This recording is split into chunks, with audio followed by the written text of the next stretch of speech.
Wow, Chandler Bolt, thank you so much for being on the Successfully Unemployed show. I really appreciate your time and coming on.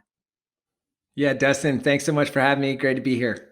Awesome. So now here's a first thought is you have a good sized business now. You've written many, many books, but what were you doing before you started doing this? I mean, what did you do to quit that job to become successfully unemployed? What did you do? Yeah, I'm a C-level English student, a college dropout. So I dropped out of school, and in high school, I was running little businesses. But I think I always knew I wanted to be an entrepreneur, and wanted to do my own thing. So, it was kind of a series of, I went to school to learn how to run a business. Pretty quickly, discovered that I was learning how to run a business from professors who had never ran a business.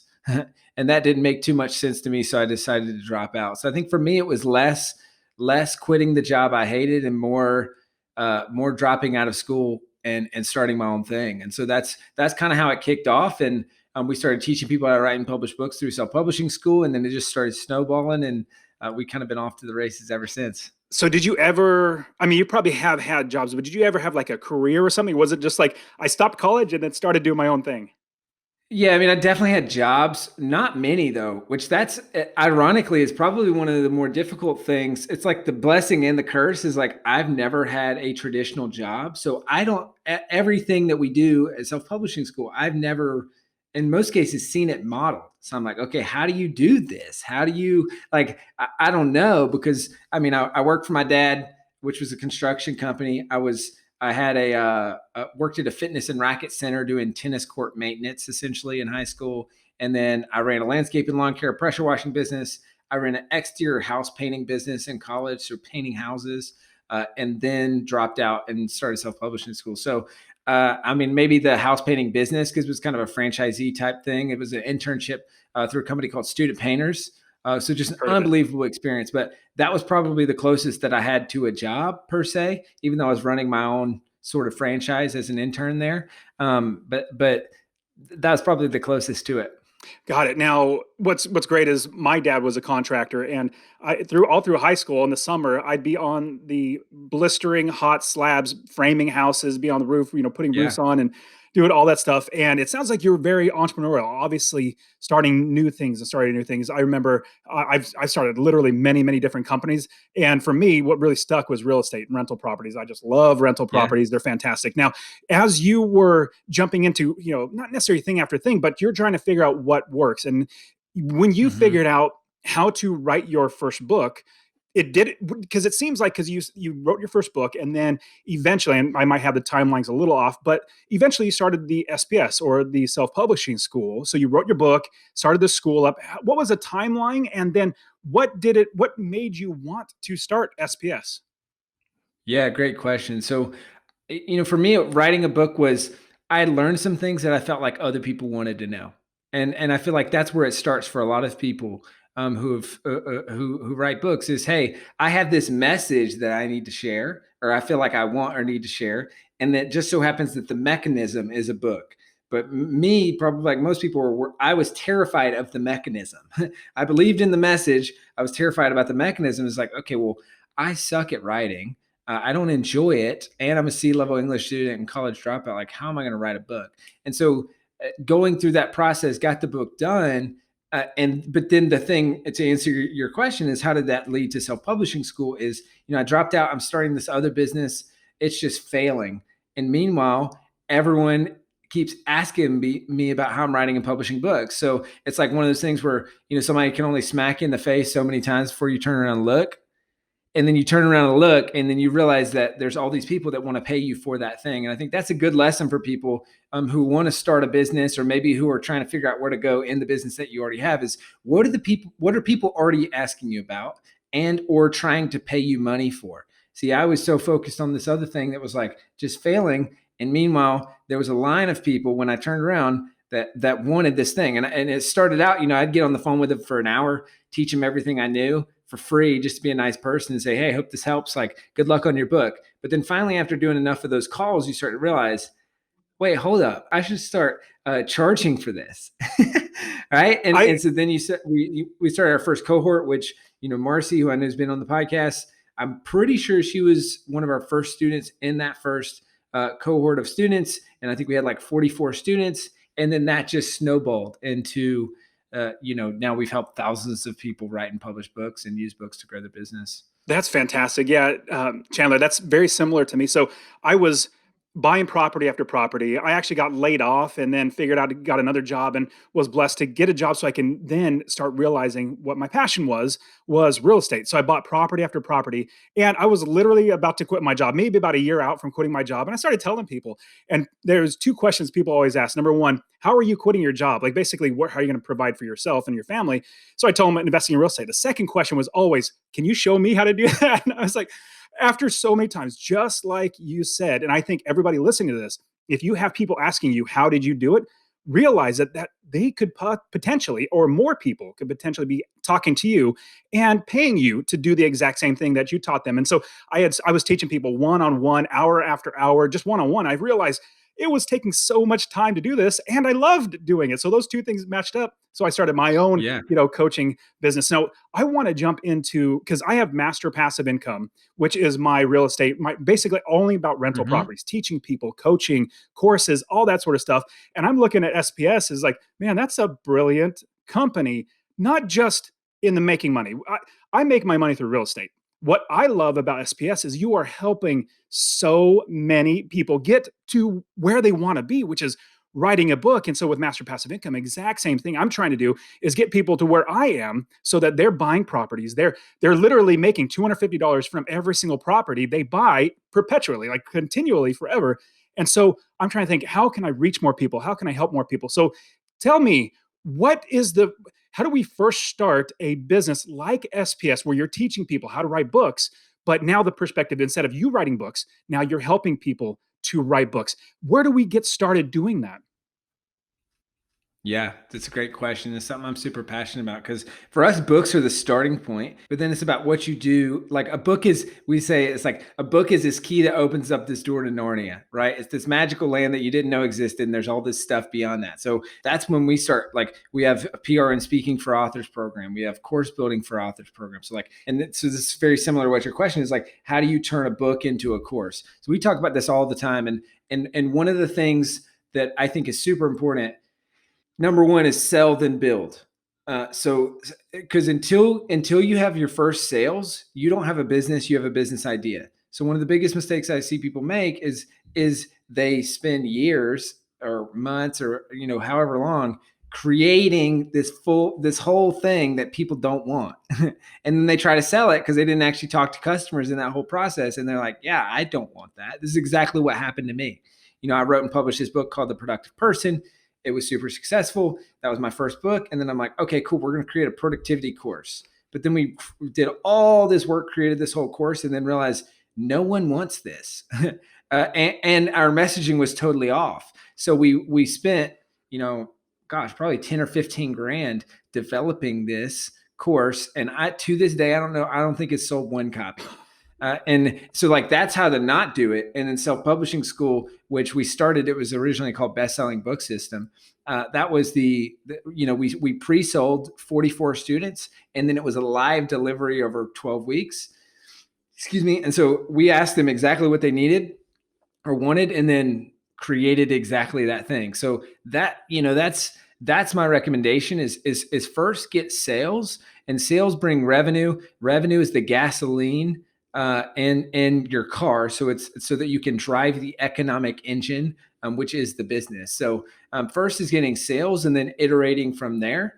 Sales and happy customers.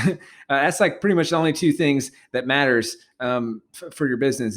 But you can't have happy customers without first having sales. That's a great idea. And a lot of people think, well, I just got to pump out a product. And, if we have the old mentality of having a physical product, not saying that physical products are bad, but you got to create that physical product and then you put it up for sale. But if you don't even know that somebody's going to buy it or not buy it, that's so much time and effort. Same thing with the online space. And I heard so many people, and it sounds like you're saying this, basically you pre-sale what you are going to eventually sell. And in that time, you already, number one, have validated everything that you're talking about, everything that you're trying to sell, the product you're trying to sell. You've already validated, but you also, what I love about this is when I pre-sell something, it lights a fire under me. Like, I better get this done. Yeah. Oh, it's a People are paying deadline. for it. Yeah. Yeah. It's a force function and a deadline, 100%. And then it's a feedback mechanism. So every new product that we launch, we first have a beta program. And so that's essentially what I'm describing is that 44-person beta. Right now we're near the end of, as the time of recording this podcast, we're near the end of our PR and speaking for authors beta, which is a new program that we're developing. And next week that rolls out. So like we drink our own Kool-Aid and always have a beta, sell it, then build it. And then also it's a force function to get the content done, to get the product built, to get all that, but it's also a feedback mechanism. So we've gotten so much feedback and testimonials over the last 2-3 months since we've launched the beta of PR and speaking for authors. So now we have raving fans in our community that have an amazing experience. And now it's kind of built up to where people know, like, oh, if there's a beta, you get in on the beta because it's going to be the best product. It's going to be the best price that they'll ever get. It's going to be the most one-on-one attention that they'll ever get. And so like, that's the pitch for a beta is like, they're getting a steal. And so it's amazing for them. It's amazing for us. And we learn and iterate. We get testimonials at the end of it. And that's what we're also super upfront about that is like, hey, our goal is to make you super successful through this so that at the end of this, we have amazing testimonials. So if you're not going to do the work, don't join the beta. So we're able to like basically tell people, hey, don't get in this unless you're going to do it. And then, so it's a perpetual cycle that just kind of feeds into everything that we're doing. That's great. Now, I don't want to put the cart before the horse because as I'm hearing you say there's so many great things, but the cart might get before the horse if we start thinking, let's just put it out to sell, but not figure out ways to get people to see that you're selling something in general, even before you create it. Yeah. So how do we make sure that, or how do we even go about letting people know that we have something that we're eventually going to build and create, but how do we pre-sell if we don't have anybody following us, listening to us, or have any market share in any of that? Yeah, great question. I think there's a two-part answer. I mean, number one, that's why we believe in what we believe in, which is doing books. And there's always this chicken or the egg conundrum, which is like, do I do the course first or do I do the book first? And I don't think there's a one size fits all answer. Like I'll make different recommendations based on where different people are at. All I can say is what worked for me, which was the book first. And I know I've talked to other people who have done that same exact path. I think Ruth Sukup, I just interviewed her on the Self-Publishing School podcast. She sold about 500,000 copies of her book, How to Blog for Profit. And then that ultimately became Elite Blogging Academy, which is her flagship product and program. So like it worked for her, it worked for me. So that's all I can say there is like, so that's why for me, it's do a book first. But then to your point, like, okay, I have a book or I don't have a book. Like, how do I get people to even know that I have this thing that I'm going to be selling? What again, I like to share what I've done and what works for me. Because I don't believe in teaching theory, but teaching like actually, in actually what you do. And so for us, it was webinars and doing training webinars for 3 weeks leading up to a product launch. And at the end of every webinar, we would have an opportunity for people to apply for the beta program. We accepted a percentage of those folks and then they signed up. And then we did why didn't you buy calls with anyone that got accepted but didn't buy. And that was really cool because we learned a lot.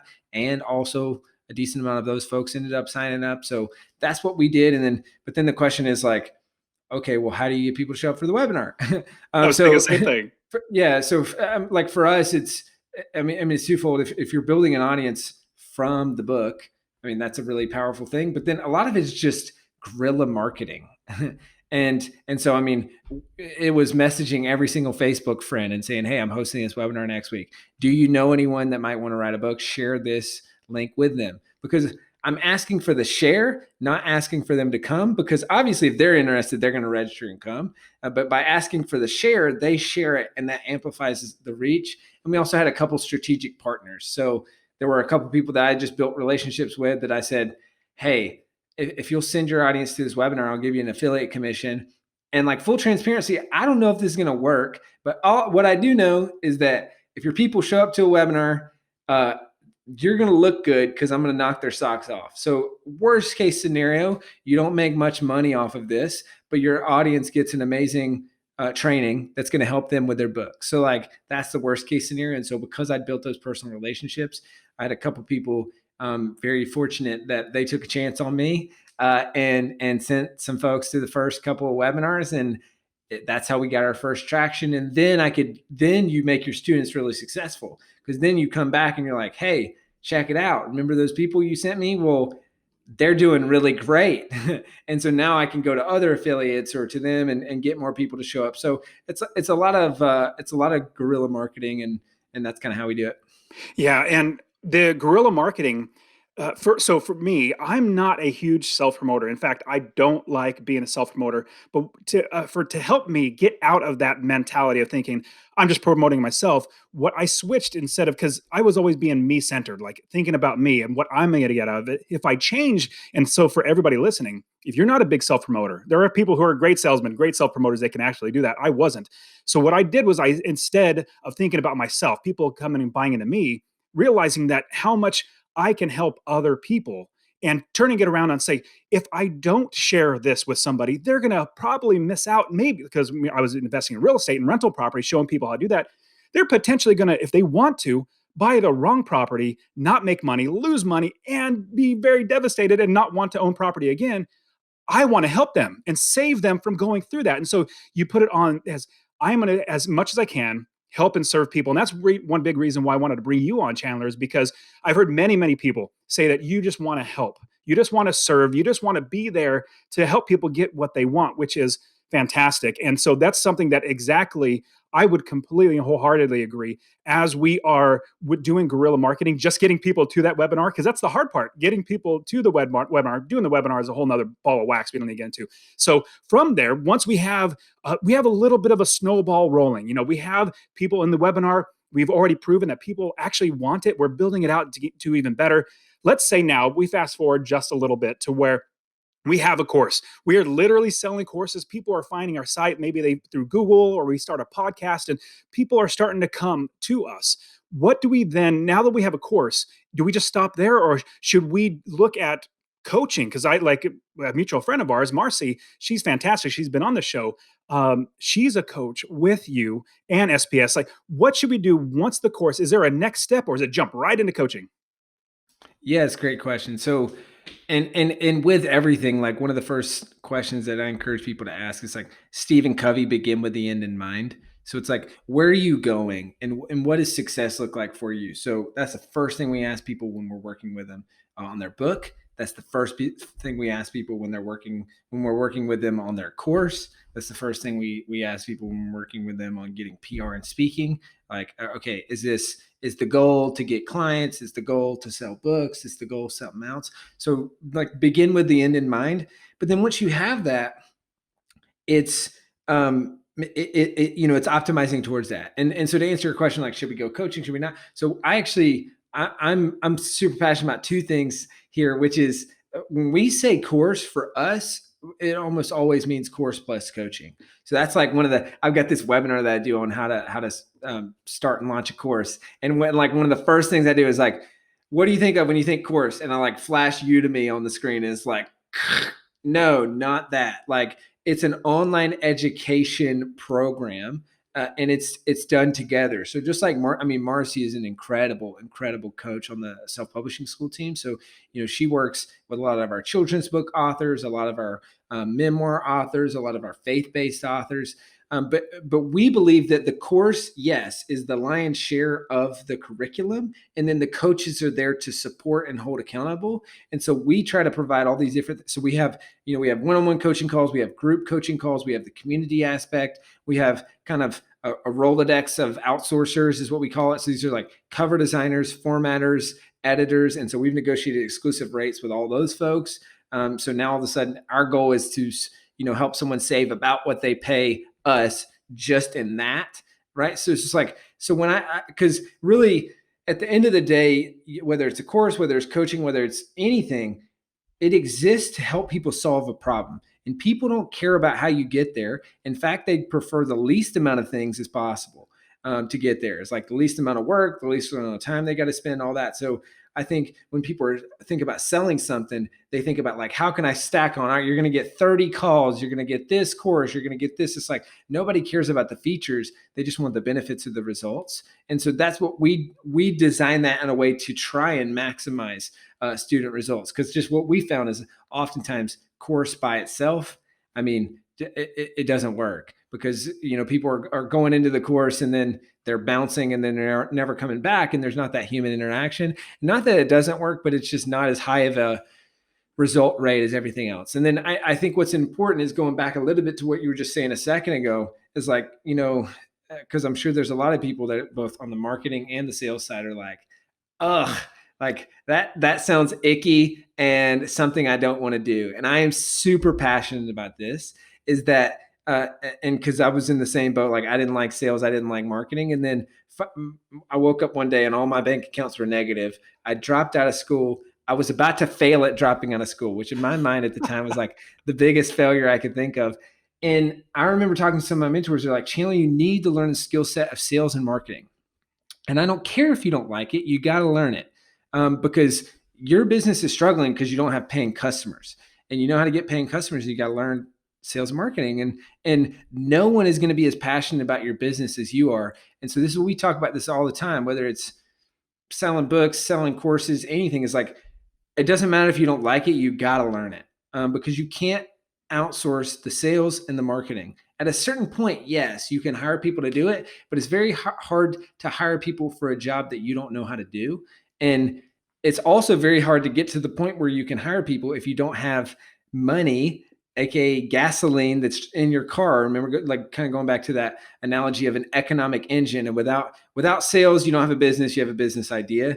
And so I'm just super passionate about, because people come all the time and they're like, yeah, well, I want someone else to market this, or I'm going to pay someone to market this. I'm going to pay someone to do the sales. And just 9.99 out of 10 times it doesn't work. And then people are disappointed, but they're disappointed 6 months, 18 months from now when they've already burned up a lot of their resources, when it was just like, you could just follow the advice, which is from day one, you need to learn sales and marketing. Because I wasted a lot of time not doing that. And sorry, this is a long-winded answer, but I love what you were saying about this was one of the early things for me that really flipped the switch. It's like when you believe that the thing that you have, the person's life is going to be better off because they have it, then you are morally obligated to sell it to them. And so sales isn't sales. Sales is problem solving and is helping people. So when you shift, kind of like you were saying, going through that shift, when you shift to that mentality, I think marketing and sales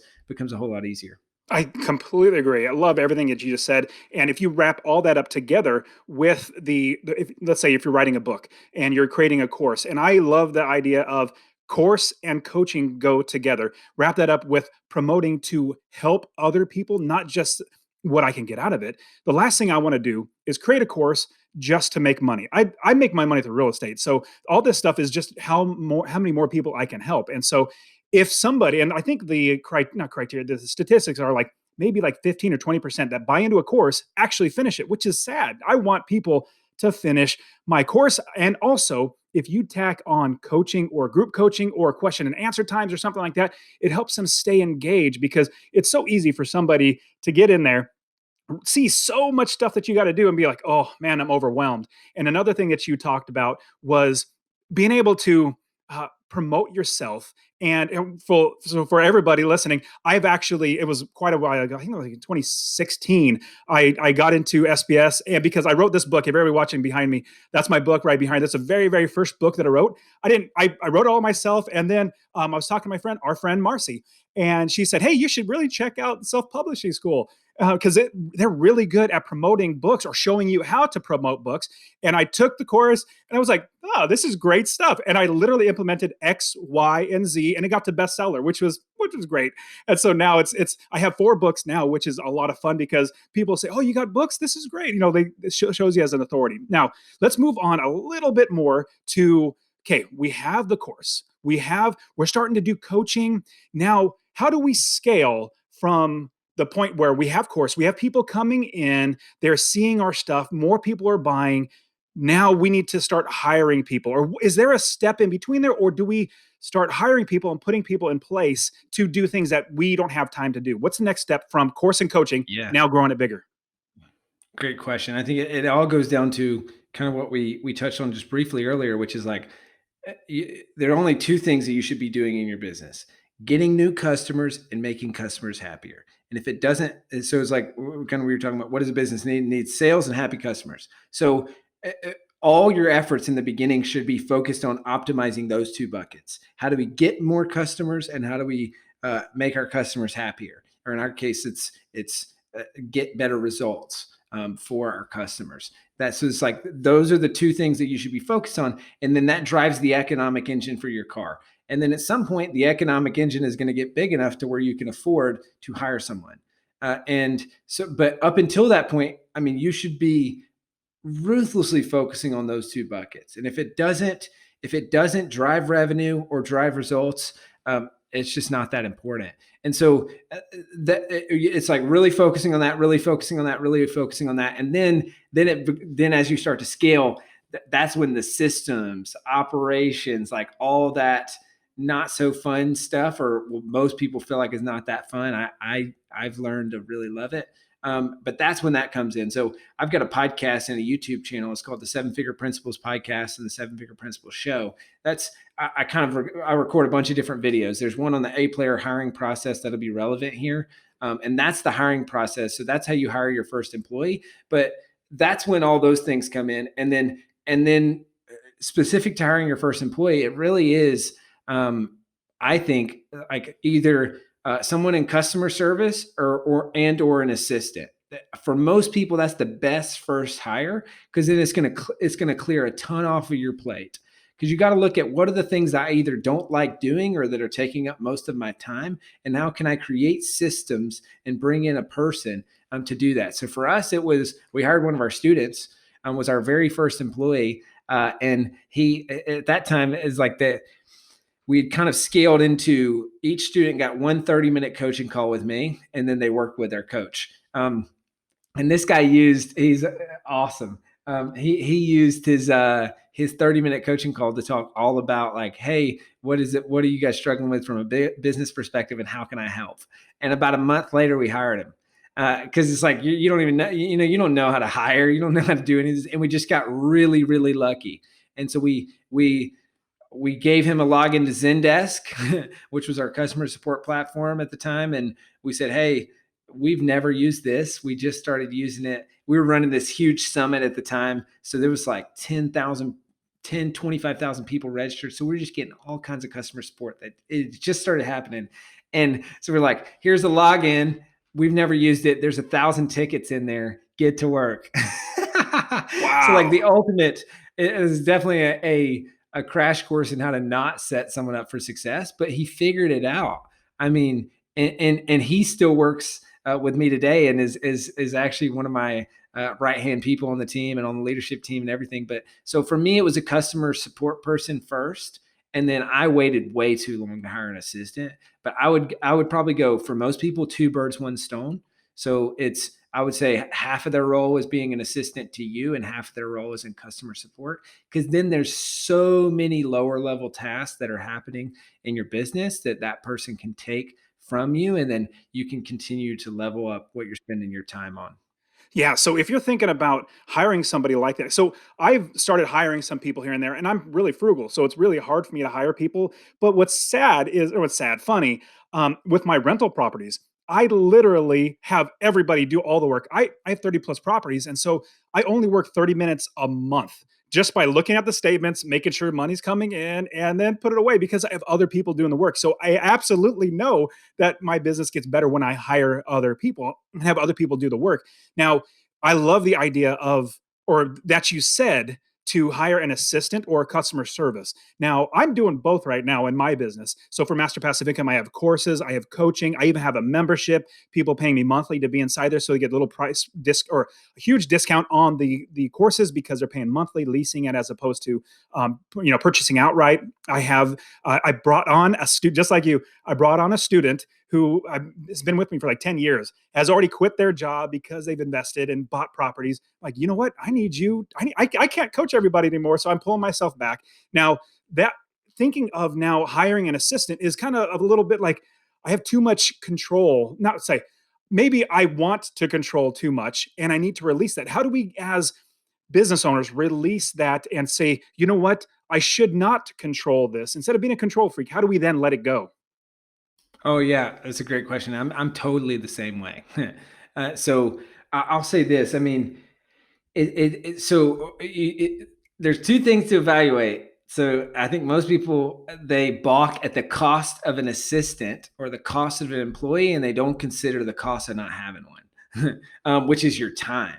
So what I'd encourage you to do is take what you earned last year and divide it. Gosh, what's the number? I want to say it's 2,500 or some 2,800, something like that, hours that you probably worked. It's kind of like the ballpark. And then you see what your time per hour is worth. And you're like, and so then, well, your challenge is to raise that average, right? That's the only way you bring more leverage in your business. So then you have to say, in order to raise the average, you have to say no to things that are below that average and empower someone else to be able to do them. So I think that was an exercise that really clarified for me, because the number was really big. And I'm from a blue collar family. My parents worked, or my parents met working night shift at a factory. So like it pains me to spend money. But then I looked at that and it was like, it was a lot. And so I'm like, oh my gosh, I should be paying hourly up to that amount. And that really opened my eyes. And then I think it goes back to systems. And so creating systems and having your executive assistant create systems, and then also being totally fine with, there's a decent chance that 4 of their hours is worth 1 of your hours from a just time and value of time perspective. And so that can be tough to wrap your head around. And I think there's a lot of mental stuff that you have to work through, because for my family, it's like humility was always a big thing. And my parents, and especially my mom, would always just really hammer this home for us. It's like, don't ever make someone feel like you're better than them. Because she had this experience, being poor, where she felt like, people that have more money kind of looked down on her, and she knew what that felt like. So then throughout the course of my childhood, we witnessed them going from like lower class to upper middle class. And so she was always determined to not make other people feel that way. And so I think it was a blessing. But then the curse is that you get in your head about it and you're like, oh, I don't want to make someone feel bad or like feel like I'm above them, or feel like, so then you just get way in your head. And then to the point where it's like, it's perfectly for me. It's like, if it takes you 10 hours and it would have taken me 1 hour, that's totally fine, because that payoff is still significantly better. And like that, obviously that equation is going to be different for everyone, but just getting to the point where you can straight faced and without guilt say that, I think is really hard. And you have to work through a lot of belief structures.